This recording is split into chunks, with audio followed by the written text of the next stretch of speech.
I'll start recording this session, and if you need a copy of this session to review, you'll get that file by tomorrow.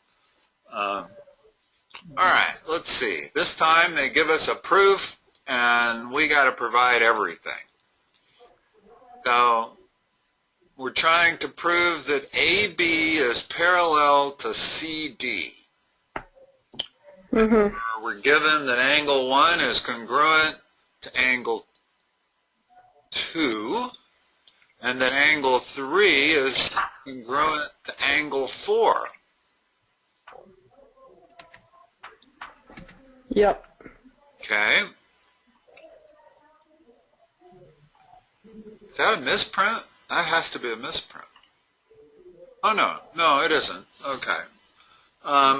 Okay. Let me open my book to these fundamental properties here. Okay, so we have angle 1 is congruent to angle 2. That's a given. So that would be, I suppose, statement 1 is probably angle 1 is congruent to angle 2, and angle 3 is congruent to angle 4. Reason given. Okay? Yep. Statement 2. What can we prove about angles 2 and 3?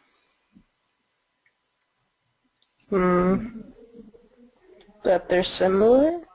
No, they're equal because they're vertical angles. In other words, yeah. if we have any two lines that cross,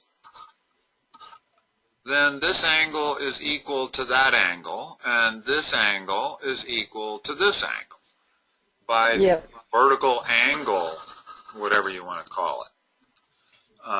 So let's make statement 2 that angle 2 is congruent to angle 3, and the reason for number 2 would be vertical angles are congruent. Or just go ahead and put that. It may not be the perfect reason, but that'll do for now. Hold on, I gotta grab another pen. Mine's dead. Okay.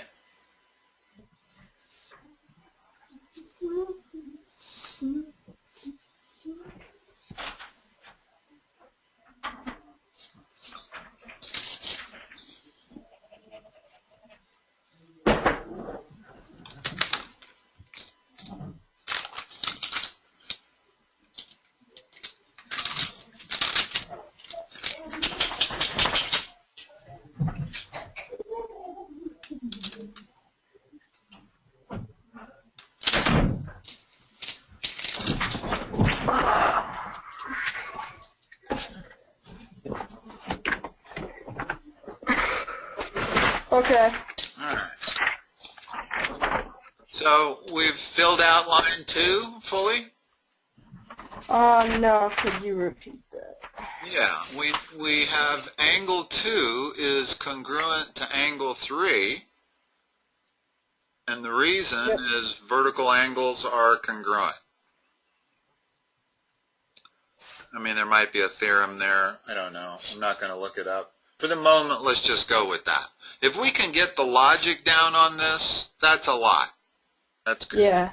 Okay? I think that's the most important part. Okay. Angle or number 3.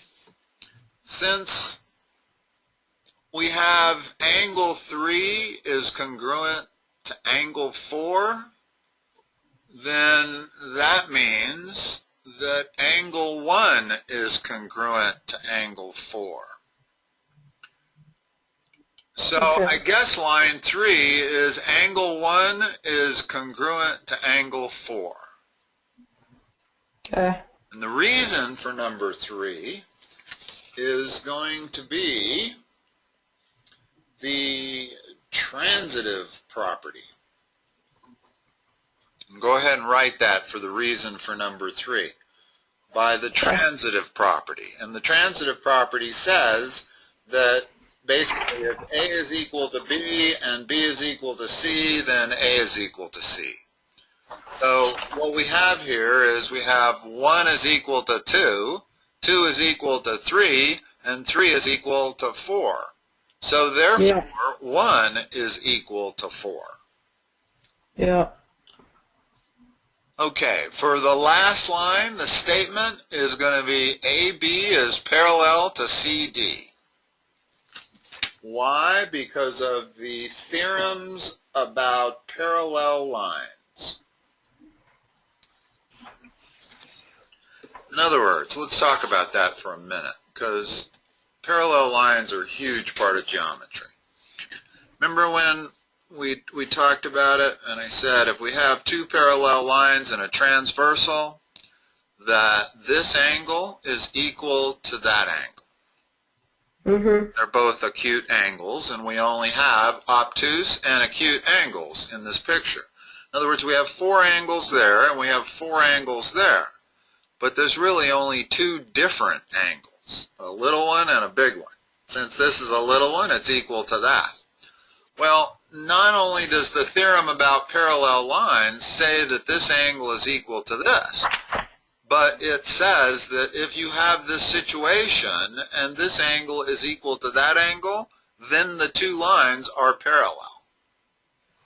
In other words, it works both ways. It's kind of like the Pythagorean Theorem. If I know that that's a right triangle, then I know that a squared plus b squared equals c squared. Well, if I don't know if that's a right angle, and I find that a squared plus b squared equals c squared, that tells me that that is a right angle. In other words, that works both ways also.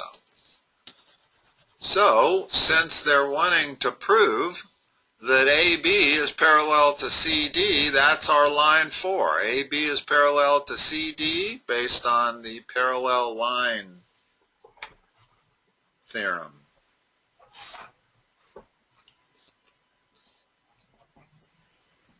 Yep. All right.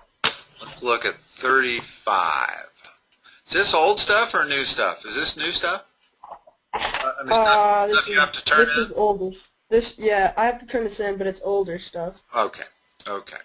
So here we're given that AB is, that line A is parallel to line B, and that line, actually their drawing tells you C is parallel to D, but that's what we're trying to prove.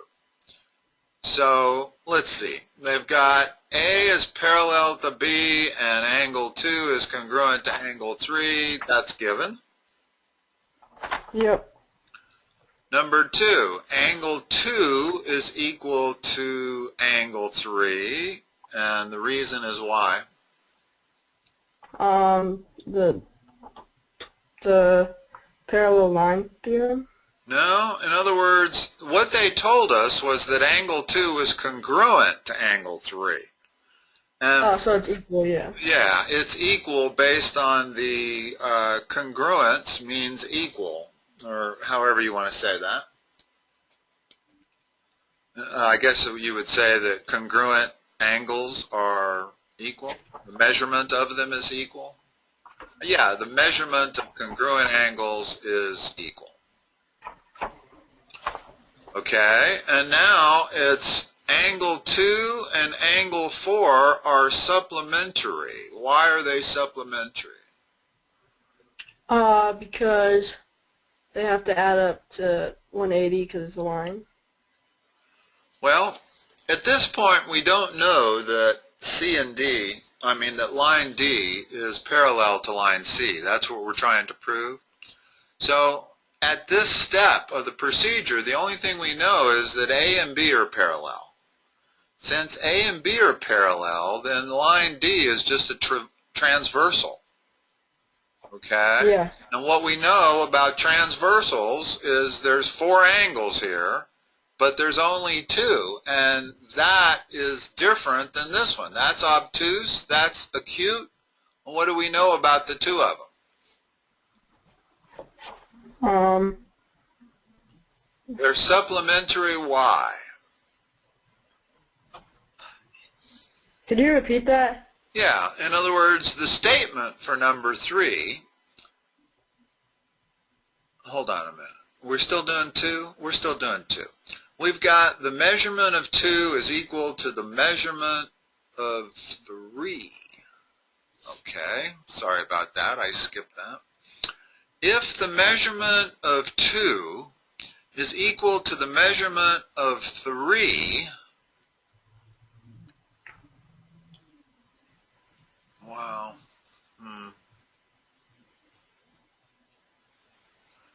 that is true because line A is parallel to line B.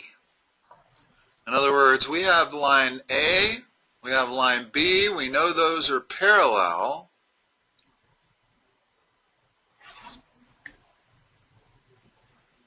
And we know angle 2 is equal to the measurement of angle 3. Okay, yeah, we did give the reason for that. And now we're on 3. Angle 2 and angle 4 are supplementary because A is parallel to B by the parallel theorem.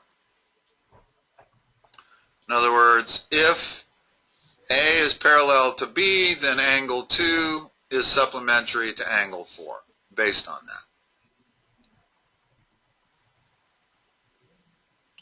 Okay.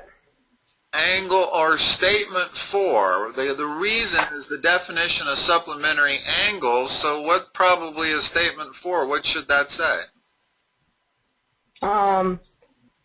Angle 1 and angle 3 are congruent? Well, no. In other words, based on statement 3, statement 3 says angle 2 and angle 4 are supplementary. So statement 4 probably says what? Angle 2 and angle 4 are congruent? Add to the fact that they're supplementary means what? That they add up to 180. 180. That's based on the definition of supplementary angles. Since angle 2 and angle 4 add up to 180, and by the substitution property, we have angle 3, the measurement of angle 2 is equal to measurement of angle 3. Therefore, angle 3, for number 5, we have angle 3 plus angle 4 add up to 180, equal 180. Yeah. Okay. Number 6 statement says angle 3 and angle 4 are supplementary. What would we put as the reason? In other words, we just said they add up to 180, and now we're saying definition of supplementary angles. Good. And then finally, line C is parallel to line D based on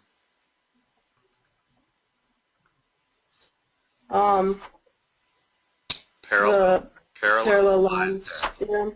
Parallel line theorem, the theorem that says that if I have 2 lines, and I don't know if they're parallel or not, but if I draw a transversal, and if this angle is equal to that angle, or if this angle right here, A, and this angle B are supplementary, then those 2 lines are parallel.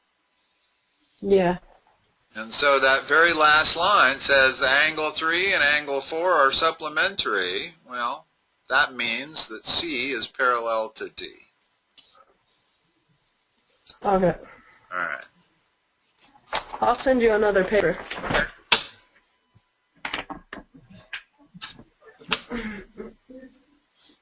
Yeah, it should be easier. Once you typed in my email address once, it should have stored it so that when you type the first 2 letters, it'll pull the whole thing up.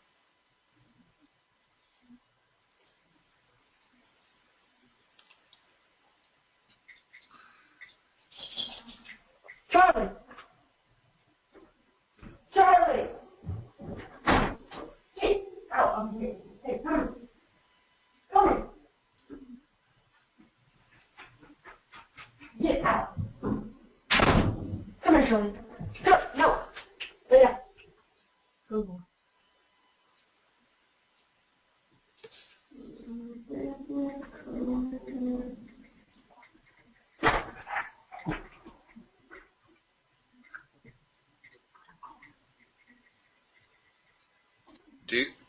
You just just take the picture and then, yeah, I'm sure you do it the same way.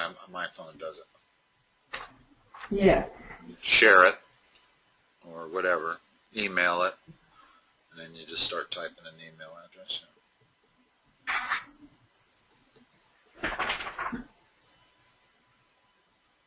Did you have to use a flash on that first one? No. No? Must have pretty good light, because it was very visible. I mean, that's a good picture there. Whoops. Hold on, what did I just do? Oh.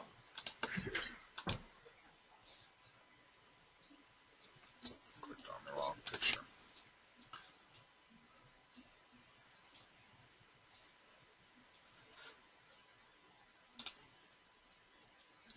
Oh, while we're talking about it, I was going to wait and show you tomorrow, but let's talk about it now, about creating a triangle with a compass alone. I don't want to interrupt what you're doing. Tell me, why don't you holler when you've sent that picture? It said it's sending right now. Okay, cool. So the way you create a triangle with just a compass, if you know 3 different lengths, you know, a small, a medium, and a large side. Okay? Correct. The way you start is to draw a horizontal line. With me? Yeah. Put the point of your compass on there and label that A. Find the measurement of this line with your compass and then draw an arc. That is point B. Those represent the 2 vertexes of the triangle.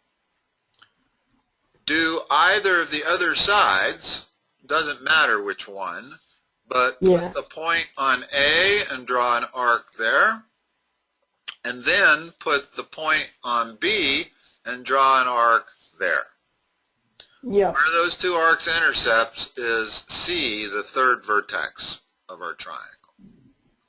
And notice now we have all 3 lines correct. That's 1, that's 2, and that has to be 3. Where I was getting confused earlier is that without the first line, then it's not clear how that line should be drawn. In other words, if you start with just this, where is the middle of this arc? So the key for me was you got to draw that horizontal line first. And it doesn't matter what the slope of that first line is, because you don't care how that triangle is oriented. In other words, it could look like that, right? Yeah. Same thing, it's the triangle. So you don't care if the bottom line of that triangle is perfectly horizontal or any other way. It doesn't really matter, but you do need to draw it to start when you construct that triangle using the compass. All right, let me look at my emails here.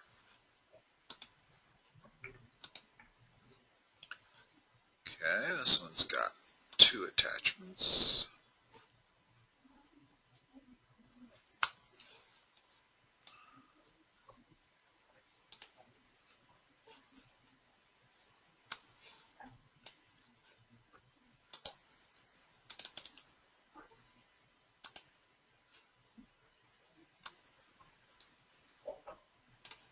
That's nice. Allows me to blow it up nice and big and still be readable.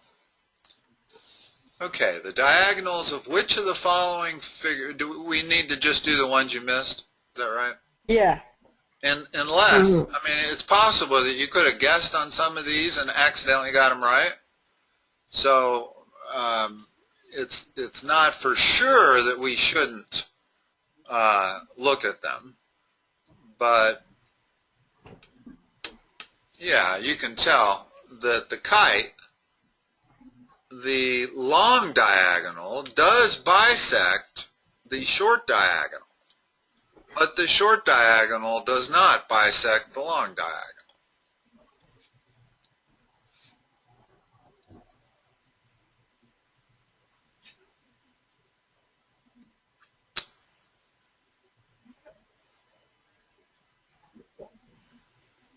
MO is not equal to AO.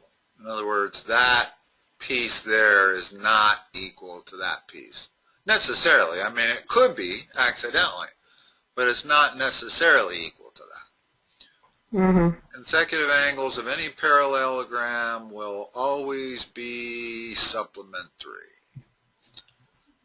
If each interior angle of a regular polygon is 177 degrees, then the polygon must have how many sides?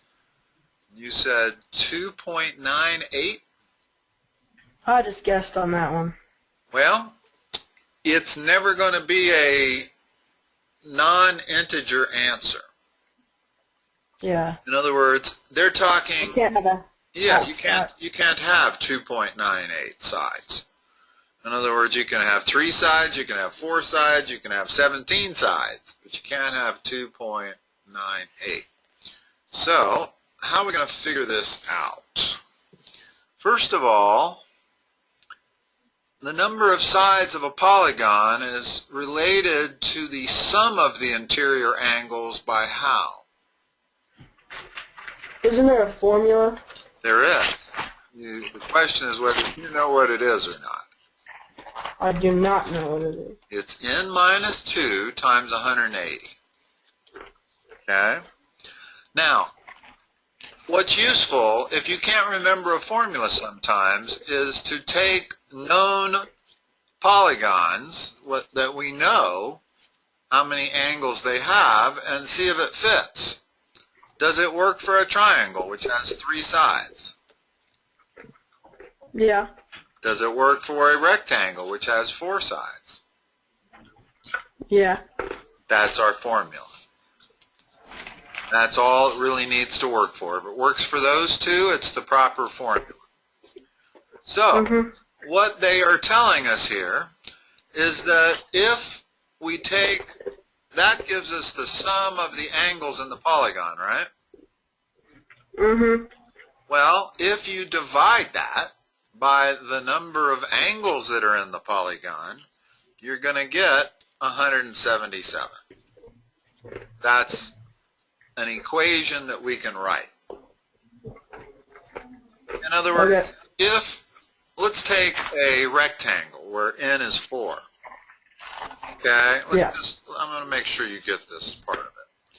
If we take n as 4, then the total angles in the rectangle have to be 360. And each one, we're going to divide that 360 by 4 to get each one, which is 90. Okay? So it was really n minus 2 divided by n. That's going to work for a rectangle, a triangle, and whatever this regular polygon is that we don't know yet. We have to solve this algebraic equation. But before we can solve it, we've got to be able to formulate it. And there it is formulated. So, let's solve this. What's my first step in solving this?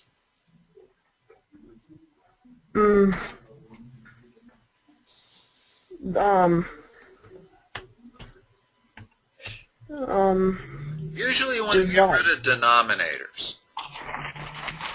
So take out n? Multiply both sides by n. Notice that if I multiply both sides by n, this n cancels with that n, and I've taken out my denominator, which is what I want to do. In other words, the way I progress towards solving an algebraic equation is I get rid of the denominator. Now I need to get rid of any parentheses I have. So what's my next step? 180 times negative 2 and then n. Okay, so in other words, distribute the 180 to both terms. Yeah. And now what? Subtract, or add 360 and then subtract 177n.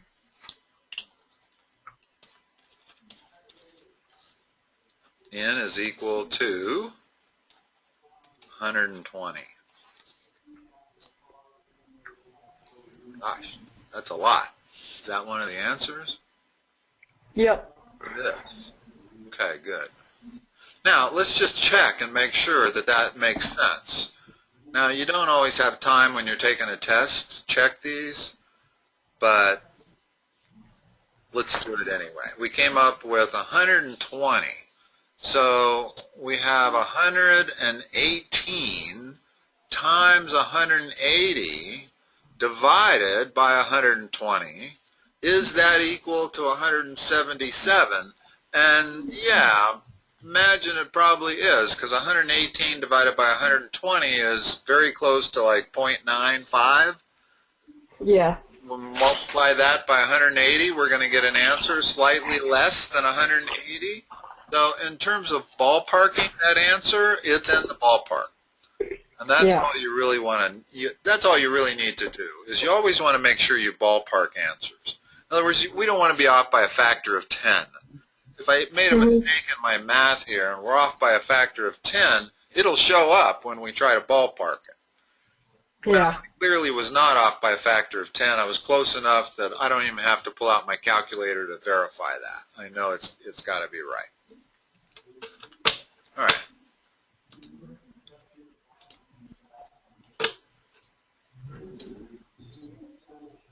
Which of the following figures does not have to have the diagonals be congruent?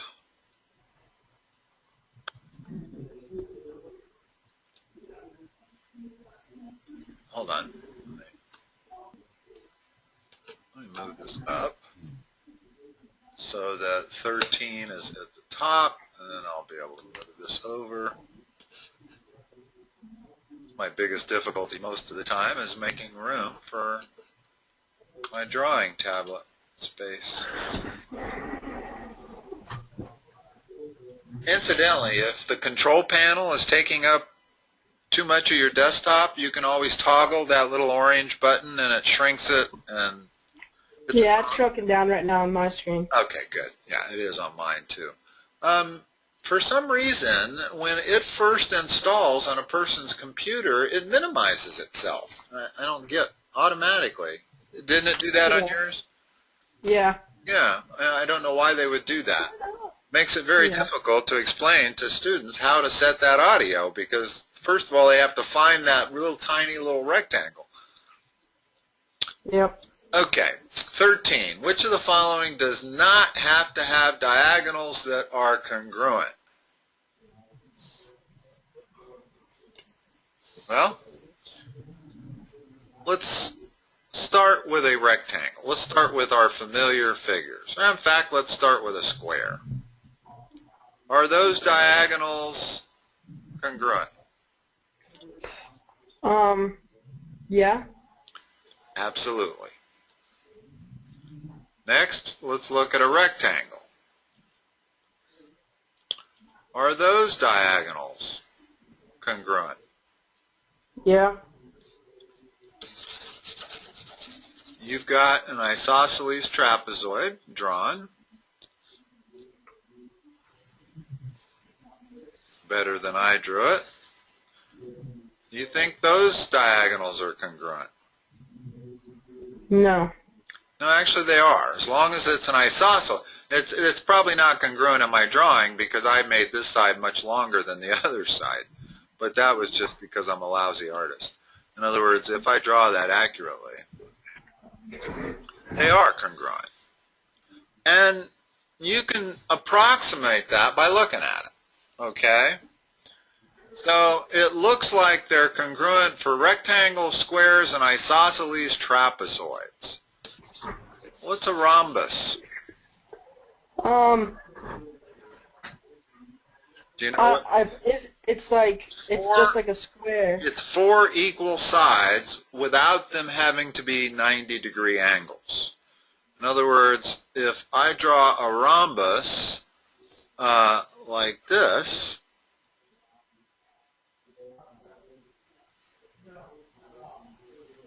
now that's a rhombus, four equal sides. You're right, it's like a square scrunched up. Are those diagonals congruent? No. And for certain they're not, right? Yeah. If I have any question at all, I'll just draw the thing like this. And now it's real clear that they are not congruent. That thing's huge and that thing's very short. Yeah. So the rhombus is the figure where they're not congruent. And that question, you don't have to memorize that. That's something you can just draw, those all four shapes, as long as you know how to draw a rhombus. In other words, as long as you know what it is. But you certainly can draw a rectangle, a square, an isosceles trapezoid, and all of those diagonals are going to look congruent. Yeah. All right, 14. Which of the following will not have opposite sides that are congruent? Well, let's start with the first one, parallelogram. Only difference between a parallelogram and a rhombus, well, I better, yeah, the parallelogram doesn't have four equal sides. They're parallel, but now, are the opposite sides congruent on a parallelogram?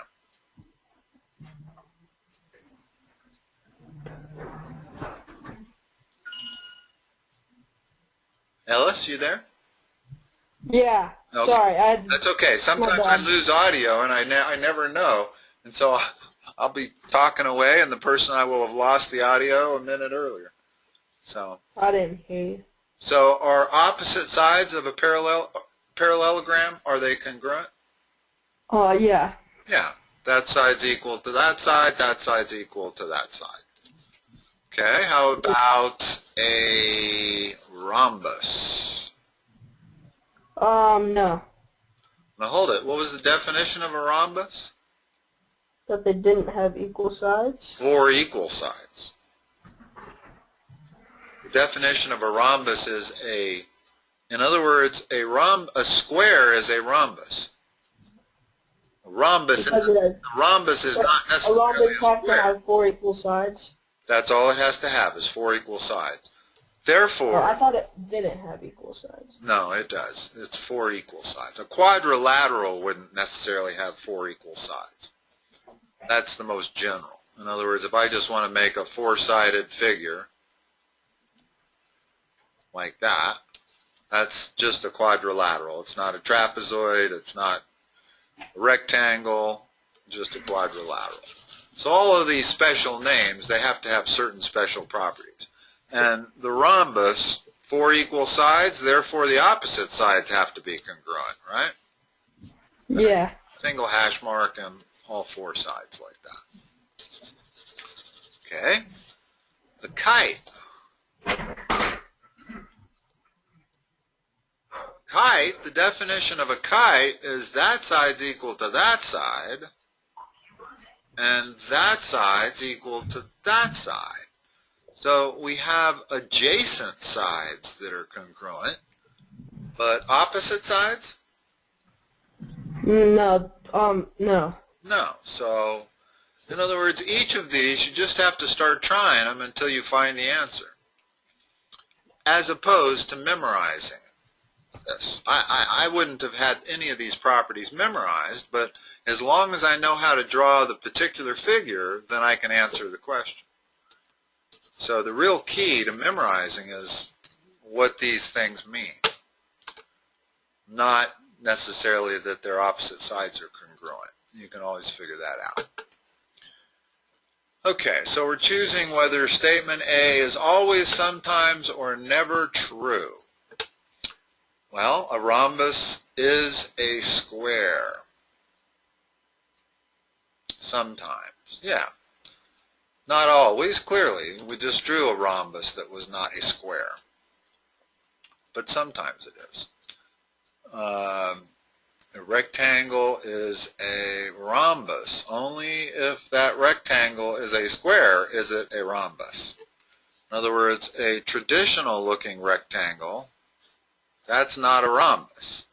But as long as I remember the only thing I need for a rectangle is for it to be 90-degree angles and opposite sides equal, Therefore, a square is a rectangle.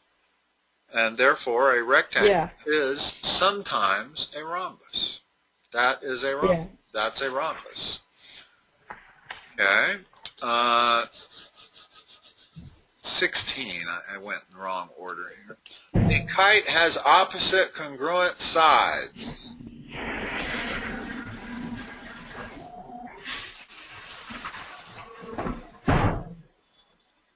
Always? Not always. In other words, we just drew one that was not. So it's definitely not always. I got it mixed up with adjacent and... Okay. Okay. So what is a kite? Does it sometimes or never have congruent sides? Never. Actually, sometimes it No, does. sometimes because the adjacent can do it. Right. In other words, the rules for a kite is that has to be the same as that. These two adjacent sides have to be equal, but there's nothing that says that they can't all four be equal. So I can draw my kite like that, in which case opposite sides would be congruent, so sometimes on 16. Wait, is a diamond like the geometric shape that has rules? Not really. A diamond is pretty much a square. There's nothing special about a diamond unless it's a kite. In other words, you can have a diamond that has different angles. A diamond would be a kite with congruent opposite sides. So here's a kite, and it's not a square. It's a diamond, which makes it a rhombus, but this angle is obtuse, not right. So it's not a square, it's not a rectangle. That would qualify as a rhombus and a kite. Okay. Okay. So a rhombus is a parallelogram. Always or never, since sometimes isn't correct. So that narrows it down. If sometimes is not correct, you should be able to get it by... Never? No, hold on. Let's draw a parallelogram.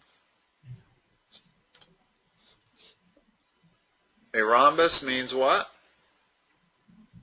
All equal sides. Okay. It's impossible to draw four equal sides without them being parallel. Yeah, so it's always. Yes. A rhombus is always a parallelogram. Hold on a moment. Let me think about that. Just a second.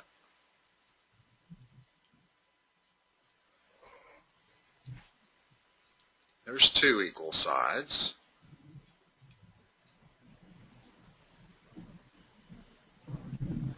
There's four equal sides. Pretty sure by definition that has to be parallel to that, and that has to be parallel to that. And it has to be always, because it can't be never. Because clearly, if that's a rhombus, it's sometimes a parallelogram. So I can't really draw that picture the way it looks like I've drawn it. It looks like I've drawn four equal sides and they're not parallel, but they must be. They have to be. In other words, by the virtue of the fact that you got it wrong means sometimes is never an answer. And never cannot be the right answer, because I have drawn it right here where sometimes that rhombus is a parallelogram, so the answer has to be always. Yeah. Okay? A square is a rhombus. Hold on, my pen died again. Well, you don't need a pen for these. Alright.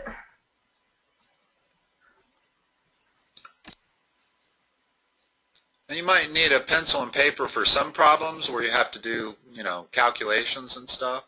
But for the most part, when we're doing an online session, it's all done on my paper on my screen that we're both watching. and your input is more verbal. For example, there's a square. Is that a rhombus?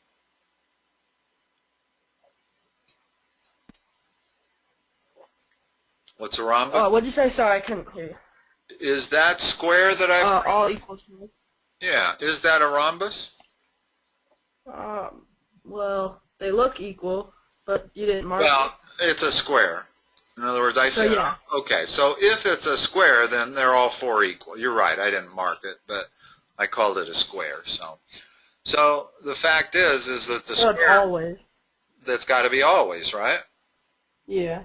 Since sometimes clearly isn't correct. But there's only one way to draw a square. There's no choices, and that's to make four equal sides. So sure, a square is always a rhombus. Yeah. Okay.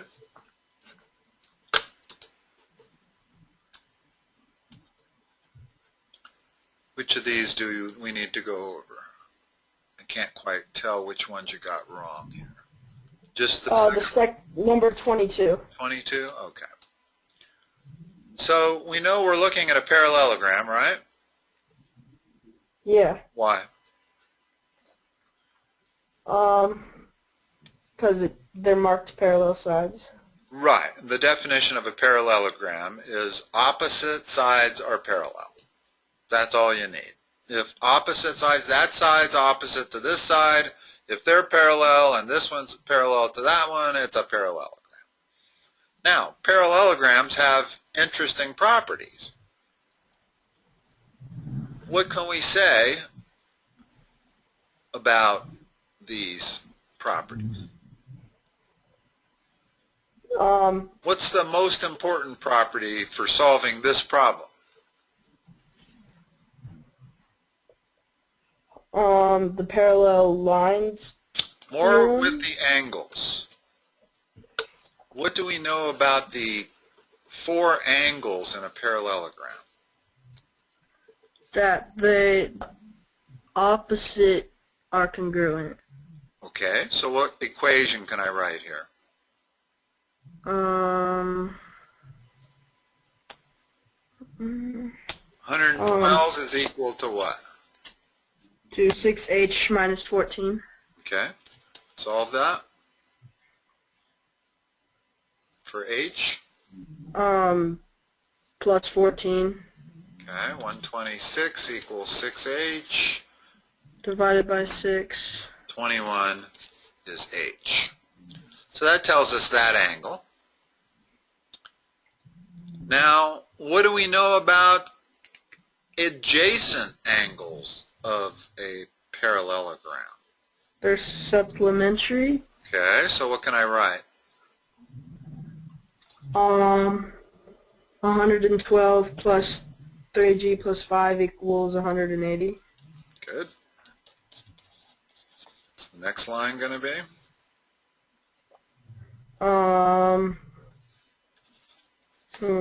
Shouldn't we add like terms? Yeah, I've already done it. I've added a, make that 117, and I'm going to subtract. So minus 117. Okay, so that gives me 63, excuse me. So G is also 21. So H is equal to 21, G is equal to 21, and that's all we need to solve for. Okay. Looks like what you kind of did here, that's really bizarre. You made the same mistake I made.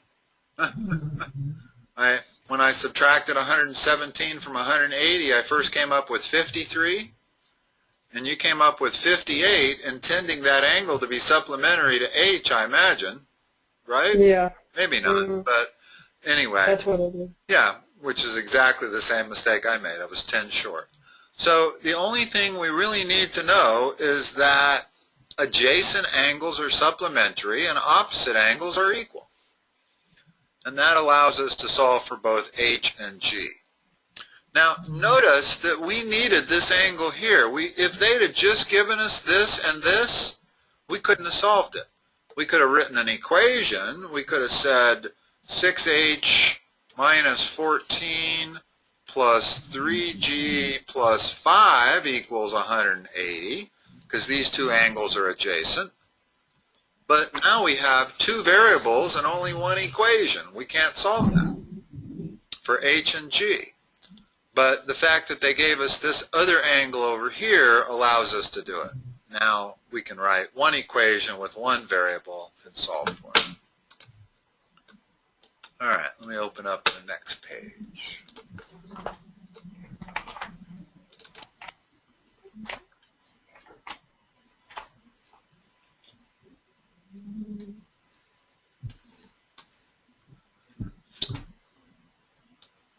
I presume we should just go over all of them here.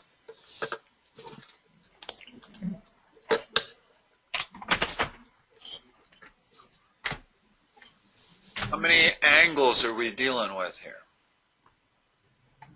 5. Well, therefore, how many sides are we dealing with?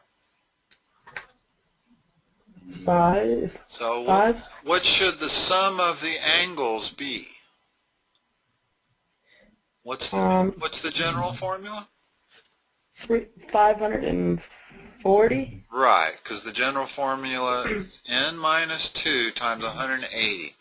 I tell you what, I am a huge believer in starting every math problem out with the general formula until you have it down so good that you don't need to think about it to memorize it. If you start this problem out with this line every single time, regardless of how many sides there are, then at some point it's going to sink so deep into your brain that you won't need to do it. But until then, it's worth doing. Well, there's 5, 3 times 180 is 540, which you figured out. Okay. So now what equation can I write that will allow me to solve for x?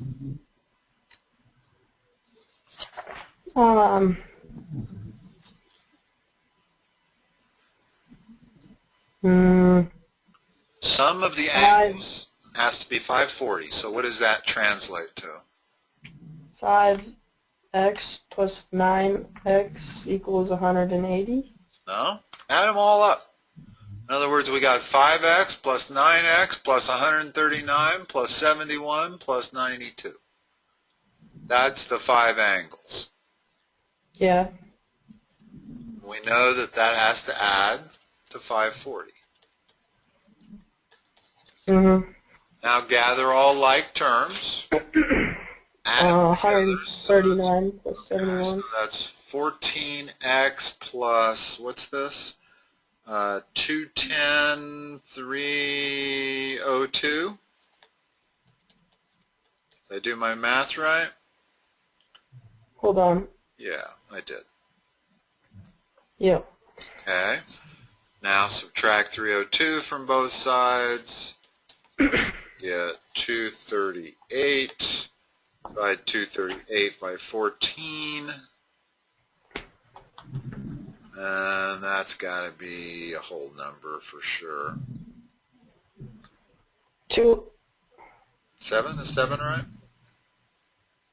What's 238 divided by 14?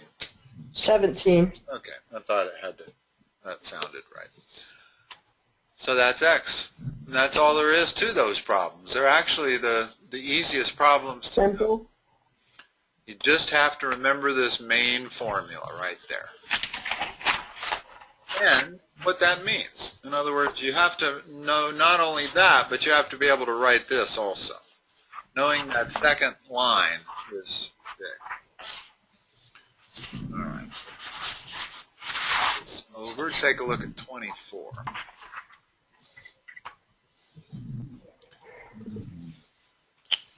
What do we know about the exterior angles? They always add to what? Isn't there a formula too? Actually, they always add to 360. Okay. I mean, let me show you why. Let's take a 5-sided figure. Well, This angle is 90. Yeah. That's 90.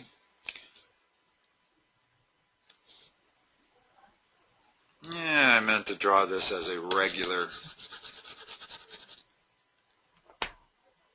which is not something I'm particularly good at. Let's see if I can figure out how to do it. All right, we'll assume that's a regular. So each one is, what's each angle in this thing? If that is a regular five-sided polygon, in other words, what's the sum of the angles? 540. Okay, what's each angle?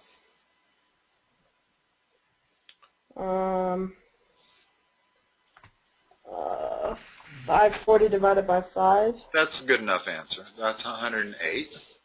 Okay. So if each of these angles is 108, what's the alternate exterior angles going to be?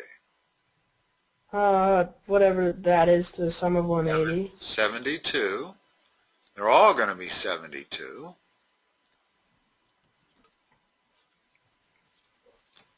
There's going to be 5 of them. Well, 5 times 72 is 360. Turns out that no matter how many sides you have, the sum of the exterior angles is always 360. Look at a square.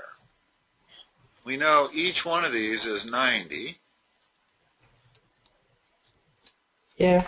Okay? So, that's all you need to remember is the sum of the exterior angles are always 360. Now give me an equation I can write.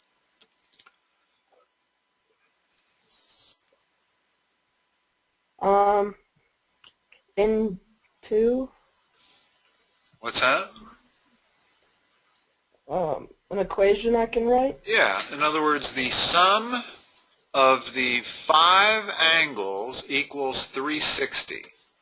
Well, how can I write that as an equation? N minus 2, Where are you getting? 180 equals 540? No, we're actually basing this on a different theorem.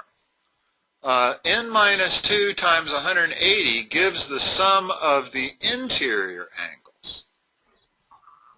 To get the sum of the exterior angles, as drawn here, we know they add to 360, no matter what the interior angle add to. 47 plus 93 plus 46 There you go. plus 3x plus 62 plus 4x equals 360. Well, that's a 6-sided figure. Yeah, turn But out. it doesn't matter.